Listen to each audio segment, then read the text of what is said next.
आज हम मैथ्स में second chapter inverse trigonometrical function start करेंगे।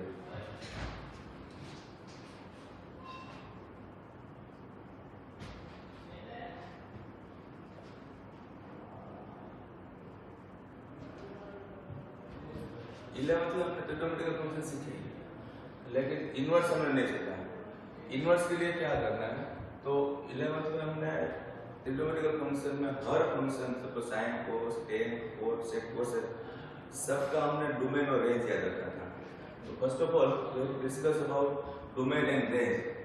सो sine x domain is -π/2 to π/2 and range is -1 to 1. Cos domain is 0 to pi and range is -1 to 1.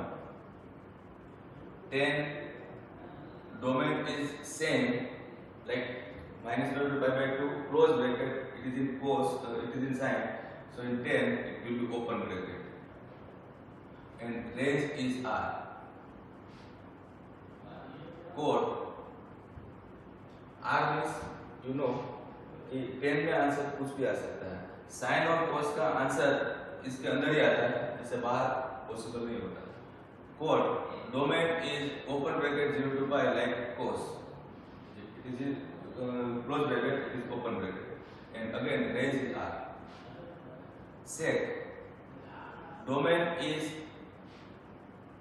like cos 0 to pi but -π/2 minus करना है because you know कि sec π/2 not define होता है और not define value इसमें नहीं आ सकती and range is r minus -1 to 1.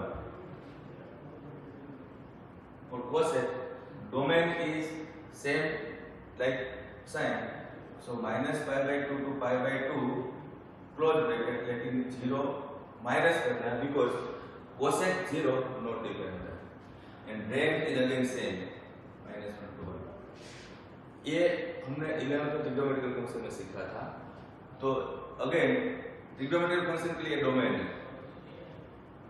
Trigonometrical function के लिए डोमेन है और ये जो रेंज है वो इनवर्स ट्रिग्नोमेट्रिकल फंक्शन के लिए वो डोमेन हो गई। इनवर्स ट्रिग्नोमेट्रिकल फंक्शन के लिए डोमेन हो गई मींस कि साइन इनवर्स के अंदर इसके अंदर ही वैल्यू होनी चाहिए, लाइक हाफ इसके अंदर है, लेकिन 3/2 जो है वो इसके अंदर नहीं है तो आप नहीं ले सकते। तो इसका यूज कैसे करना है, तो सपोज हमारे पास है sin x equal to y, then we can write x equal to sin inverse y, लेकिन कंडीशन ये है कि ये x जो है वो इसके अंदर ही होना चाहिए, अगर इससे बाहर है तो आप ये नहीं लिख सकते। सो आपको यहाँ लिखना होगा x belongs to -π/2 to π/2। Again मैं रिपीट करता हूँ कि यहाँ x की वैल्यू इससे बाहर होगी, सपोज 3π/2 है तो आप यहाँ ये नहीं ले सकते, मींस कि sin 3π/2 equals to y, then we can't write 3π/2 is equal to sin inverse y. Cos x equal to y, then we can write x equal to cos inverse y. In all the trigonometrical inverse trigonometrical function we can write like this, but x must be in the domain, means x belongs to 0 to pi. Tan x equal to y, then we can write x equal to tan inverse y, but x must be in this -π/2 to π/2. If cot x equal to y, then we can write x equal to cot inverse y, means x belongs to in cot open bracket 0 to pi. If sec x equal to y, then we can write x equal to sec inverse y, but x belongs to 0 to pi -π/2. And lastly, cos x equal to y, then we can write x equal to cosec inverse y, x belongs to same -π/2 to π/2 -0. इसका exactly हमें use क्या करना है, तो अभी हम सम start करेंगे। इसमें यूज ऐसा करना होगा कि सपोज साइन है ब्रैकेट में साइन इनवर्स x, या तो फिर साइन इनवर्स है, ब्रैकेट में साइन एक्स है। ये दोनों हमारे लिए सेम ही है क्योंकि ये दोनों हमें कट करना है, साइन एंड साइन इनवर्स, या तो साइन इनवर्स एंड साइन, दोनों में कट करना है एंड आंसर में एक्स लिखना है। बट कंडीशन ये है कि अगर आप ये कट कर रहे हो तो साइन एक्स मींस एक्स इसके अंदर होना है। अगर आप इसको कट कर रहे हो तो यहाँ पर डेफिनेटली वैल्यू होगी, वो वैल्यू इसके अंदर होनी चाहिए। इसके एक डोमेन के अंदर वैल्यू होगी, एंगल होगा तो ही आप कट कर सकते हो, अदरवाइज नहीं। अगर आपको मिला sine bracket sine inverse bracket sine pi by 6, then definitely you can cut this 2 and you can write pi by 6 because pi by 6 is in this domain. But if sin inverse sin 5 pi by 6, then 5 pi by 6 is not in this domain. 5 pi by 6 इससे बाहर है, तो आप इसमें 5 pi by 6 बिल्कुल नहीं लिख सकते। तो क्या करना है, उसके लिए sin 5 pi by 6 जो एंगल बड़ा है उसको आपको छोटा बनाना पड़ेगा, और ये छोटा बनाने के लिए आपने 11th में सर्कल सीखा था, इसका यूज करके हम इसको छोटा बनाएंगे। बट अभी मैं 2 स्टार्ट करूंगा, इसके अंदर ऐसे बड़ा एंगल आएगा, छोटा एंगल होगा जो एंगल फर्स्ट क्वाड्रेंट होगा। और आप इतना नोट करो कि ये जो लिखा है ये सारे एंगल जो है फर्स्ट क्वाड्रेंट तो इसके सब के अंदर है, फर्स्ट क्वाड्रेंट इस सब के अंदर है। मतलब सपोज मैं फर्स्ट क्वाड्रेंट की वैल्यू लिखता हूँ पाई बाय 3 इन 60, तो इसके अंदर भी है, इसके अंदर भी है, इसके अंदर भी है, इसके अंदर भी है, इसके अंदर भी है और इसके अंदर भी है। मतलब कि फर्स्ट क्वाड्रेंट का कोई वैल्यू होगा तो आप डायरेक्टली बिना सोचे कर सकते हो। फर्स्ट क्वाड्रेंट से बाहर की कोई वैल्यू होगी तो ही सोचना पड़ेगा।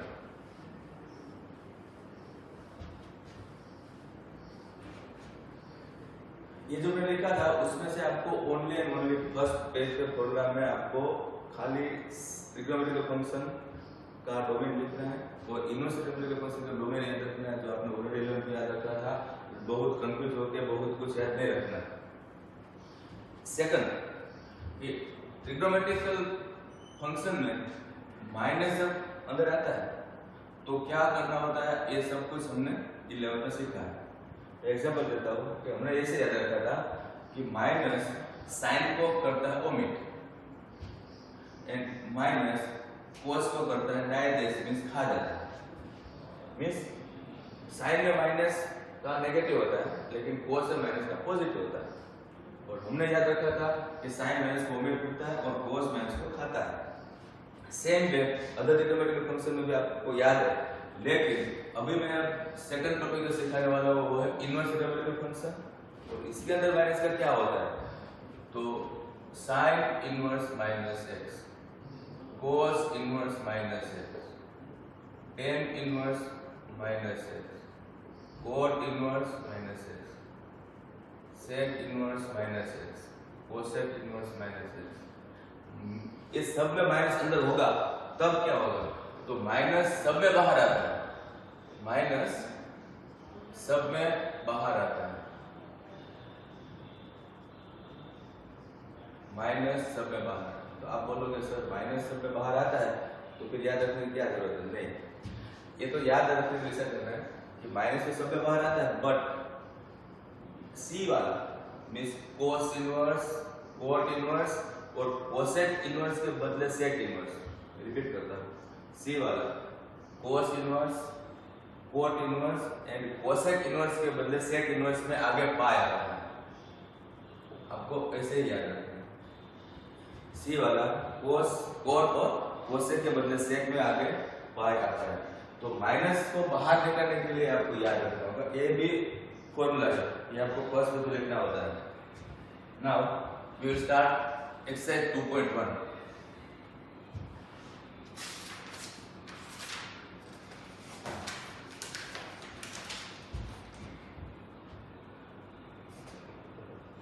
Find principal values of the following: sin inverse minus half. Friends, सबसे पहले आपको क्या देखना होता है, माइनस। अगर है तो, अगर नहीं है तो आपको खुद का निकालना है। माइनस इससे बाहर आता है लेकिन आगे पाई नहीं आता। Okay, minus sine inverse. अब आपको क्या करना है, तो हाफ की जगह पे साइन में से वैल्यू पुट करना है, साइन पाई बाई 6। आप वैल्यू के लिए ट्रिग्नोमेट्रिकल टेबल जो आपके पास है वो उसका यूज करके करो अभी। माइनस, अब मैं ये दोनों को कट कर सकता हूँ, ये दोनों को कट कर सकता हूँ। कैसे, तो ये एंगल जो है वो साइन का डोमेन में है, साइन का डोमेन का minus pi by 2 to pi by 2, यहाँ पे रीजन में आपको देना है। और ये एंगल इसके अंदर है, इसलिए दोनों को कट कर सकते हो और आप पाई बाई 6 ले सकते हो। तो ये है answer.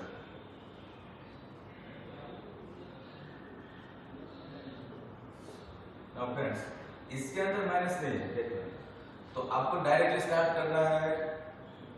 √3/2 means cos pi by 6।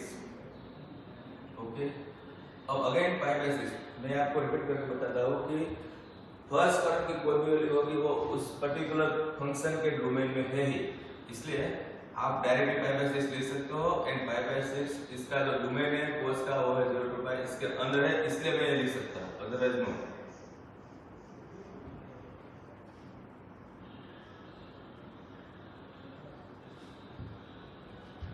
cosec inverse 2 means cosec pi by 6. Okay, again pi by 6 angle first quadrant का है, वो cosec के डोमेन में है, so we can write pi by 6 and reason is pi by 6 belong to close bracket this minus pi by 2 to pi by 2 but 0 नहीं। ये domain का अभी जो लिखा हुआ है हमने वो थोड़ा सा याद रख के देख लेना।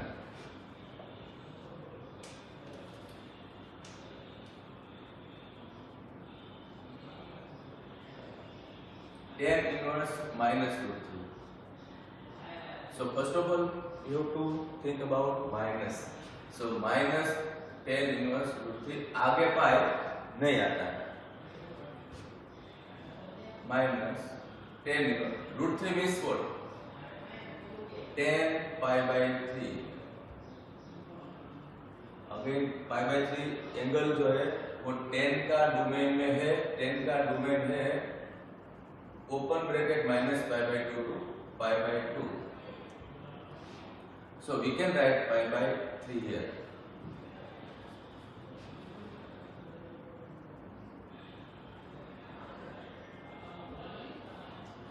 इसके अंदर माइनस आ गया, माइनस तो आपको पता है कि सब में बाहर आता है, बट cos इनवर्स में आगे पाई आता है extra,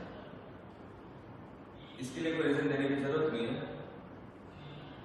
Now pi minus cos inverse, half means cos pi by 3, और अब मैं ये दोनों कट करूंगा तो आपका आंसर आएगा पाई बाई 3। एंड रीजन हम देंगे कि पाई बाई 3 जो है वो cos का डोमेन में आता है, मींस cos का डोमेन था 0 to पाई, पाई बाई 3 इसके अंदर है।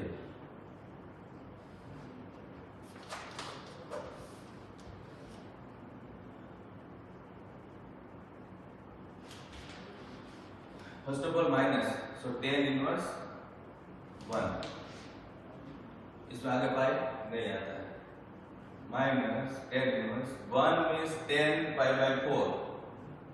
And again we can write pi by 4 because pi by 4 belong करता है minus pi by 2 to pi by 2।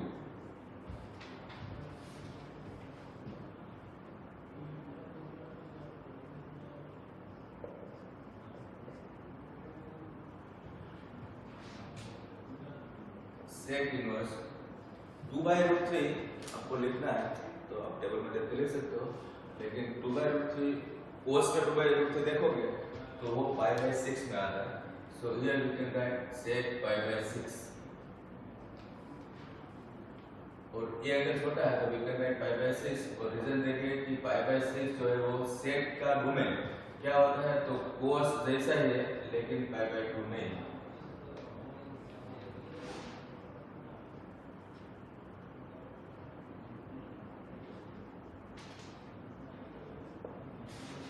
इसमें तो माइनस नहीं है, so first you have to write cot pi by 6। Answer is pi by 6। Reason दो, pi by 6 cot का domain means cos जैसा, sorry cot का डोमेन कोस जैसा जैसे open bracket.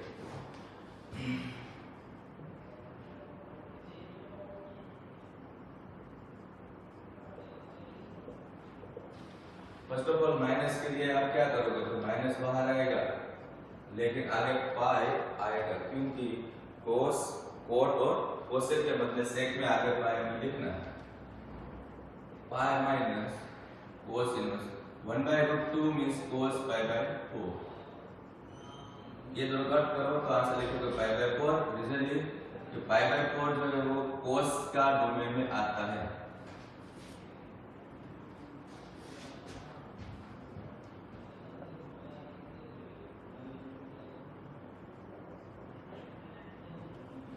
First of all minus का क्या करोगे, तो माइनस बाहर आएगा, आगे पाई नहीं आएगा, कोसेक के बदले सेक आप लिया जाएगा।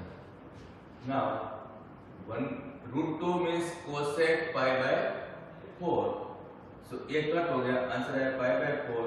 और रीजन आप दे दो कि पाई बाय 4 जो है वो minus pi by 2 to pi by 2 minus 0 के अंदर आता है। तो यहाँ पर हमने 10 सम किए, सब में एंगल जो है वो इसके डोमेन में था ही, लेकिन एंगल जब उसके डोमेन में नहीं होता है तो वो मैं आगे देखना होगा। अभी तो आपको थोड़ा इजी मिल रहा है सम्स, जिसमें डायरेक्टली आपको खाली कट करना है और सबके डोमेन आपको याद रखना है बस।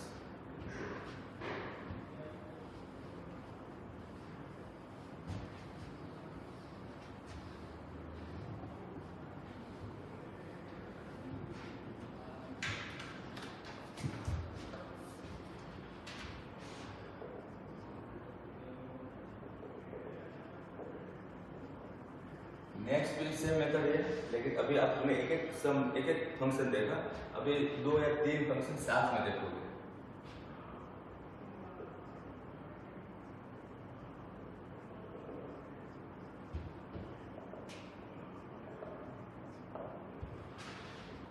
सबसे पहले आपको क्या करना है, तो माइनस जो है उसका आपको फॉर्मूला अप्लाई करना है माइनस के लिए। सो फर्स्ट को छोड़ दो, यहाँ पे आपको माइनस का क्या करना है, तो माइनस बाहर आएगा लेकिन आगे पाई आएगा। इसमें भी माइनस बाहर आएगा लेकिन आगे पाई नहीं आएगा। ब्रैकेट इसमें अगर आपने नहीं किया तो भी कोई प्रॉब्लम नहीं होगा, क्योंकि ब्रैकेट तो आपका टर्म मिक्स नहीं हो इसके लिए होता है। नाउ 1 मींस व्हाट, तो 10/4। half means what, cos pi by 3, and half means sin pi by 6। Particular function में से ही इसकी वैल्यू सिलेक्ट करनी है। सो अभी आप देख सकते हो कि ये दोनों कट कर सकते हो क्योंकि एंगल आपका छोटा है, मींस फर्स्ट क्वाड्रेंट का। ये दोनों भी आप कट कर सकते हो क्योंकि अगेन ये एंगल भी फर्स्ट क्वाड्रेंट का है, मींस फर्स्ट क्वाड्रेंट का एंगल सभी पर्टिकुलर फंक्शन के डोमेन के अंदर है, और ये भी आप कट कर सकते हो, अभी कोई दिक्कत नहीं है। So first of all we will write pi by 4, then pi, then pi by 3, then pi by 6। यहाँ आपको रीजन देना है कंपलसरी, और वो देना है 10 का डोमेन, cos का डोमेन है, sin का domain. Now 12 is the LCM, so 4 3 are 12, 12 1 are 12, 3 4 are 12, and 6 2 are 12। So finally 3 plus 12 to 15, 15 minus 6 to 9, so answer is 9 pi by 12, finally 3 pi by 4।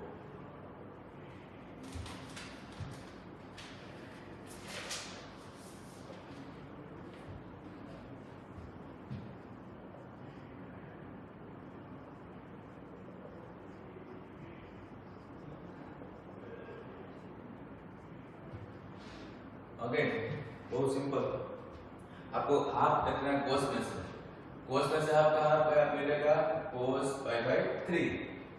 Sign में half कहाँ मिलेगा, sign pi by 6। में अभी angle direct लिख रहा हूँ, लेकिन आपको डायरेक्ट नहीं बोल सकते हो तो इसका ट्रिग्नोमेट्रिक टेबल का यूज करो। Now ये दोनों कट कर सकते हो. Again as per the discussion, this angle is small and it is in the domain of cos and sin. ये भी कट कर सकते हो. So we can write pi by 3 and pi by 6. यहाँ पे आ जाएगा reason of both the function cos and sin. So this is pi by 3 plus pi by 3.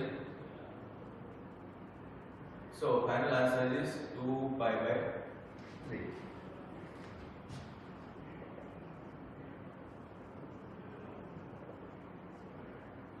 ये 13th question जो है वो एमसीक्यू है. sin inverse x equal to y देखा है. देन अगर आपको x के बारे में पूछेंगे तो you have to write that belongs to -1 to 1. And अगर y के बारे में पूछेंगे तो y जो है वो ट्रिग्नोमेट्रिकल फंक्शन हो गया. y क्या हो गया?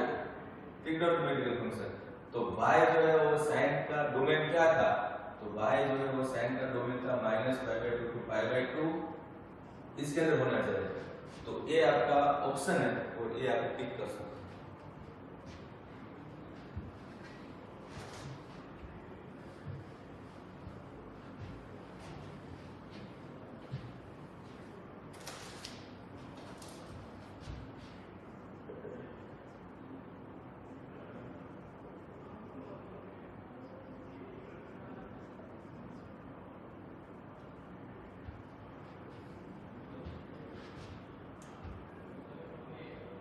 First of all, you have to think about this minus. So tan inverse root 3 minus sec inverse 2 आगे माइनस. क्लियर? माइनस तो सब बाहर आता है, बट sec में आगे पाई आता है. रिपीट करो. cos में पाई, cot में पाई और cosec के बदले sec में पाई. So this is pi. Now tan inverse root 3 means tan pi by 3 minus pi plus sec inverse minus अंदर लिया मैंने 2 means sec pi by 3. sec pi by 3 means 2. वो आप टेबल से चेक कर सकते हो. नाउ अगेन ये दोनों कट क्योंकि एंगल छोटा है, ये दोनों कट क्योंकि एंगल छोटा है. तो final answer is pi by 3 minus pi plus pi by 3. So total 3 LCM. Now pi minus 3 pi plus pi. So final answer is minus pi by 3. So ये हमारा था एक्सरसाइज 2.1.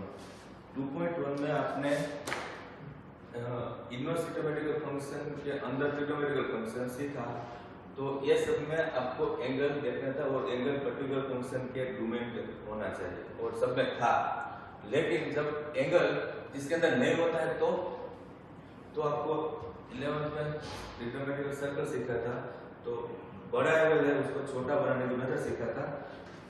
अभी इसमें नहीं, लेकिन मैं आपको 2-4 सम एक्स्ट्रा सिखा था जिसके अंदर आपको एंगल जब बड़ा होता है तो क्या करना है वो देखना होगा.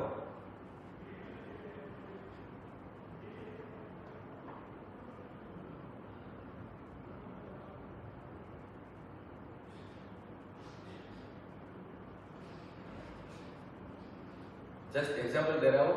ये हम इसका एक्स्ट्रा सम्स बाद में देखेंगे क्योंकि वो एक्सरसाइज इंसिडेंस में तो ऑलरेडी आने वाले हैं. सपोज ये है तो 3π/4 एंगल साइन का डोमेन में नहीं होता है क्योंकि साइन का डोमेन होता है -π/2 to π/2. व्हाट इज ये एंगल इसके अंदर नहीं है तो आप इस दोनों को कट करके 3π/4 बिल्कुल नहीं लिख सकते. तो क्या करना है? ये एक्स्ट्रा सम हो गया, आप लिख सकते हो.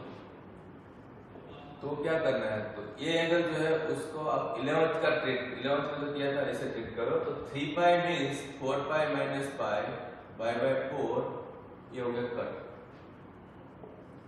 sin इनवर्स sin pi/4 आपको याद होगा कि sin के अंदर पाई माइनस pi/4 का sin pi/4 हम लिखते थे क्योंकि आप देख सकते हो कि आगे का वैल्यू जो है वो सर्कल के अंदर चेक करने के होता है और पाई से माइनस की तरफ जाओगे तो सेकंड क्वाड्रेंट मिलेगा. आराम से सर्कल को ऊपर चेक करो. सेकंड क्वाड्रेंट में साइन क्या होगा? तो ऑल एसटीसी में इस तरह पॉजिटिव होगा तो यहाँ है पॉजिटिव लिखा है. और अब एंगल छोटा हो गया तो अब इधर को कट कर सकते हो और आपका आंसर रहेगा π/4 और ये π/4 जो है वो इसके अंदर है। ये तो एग्जाम्पल दिया है। आप एक सम और देखते हैं।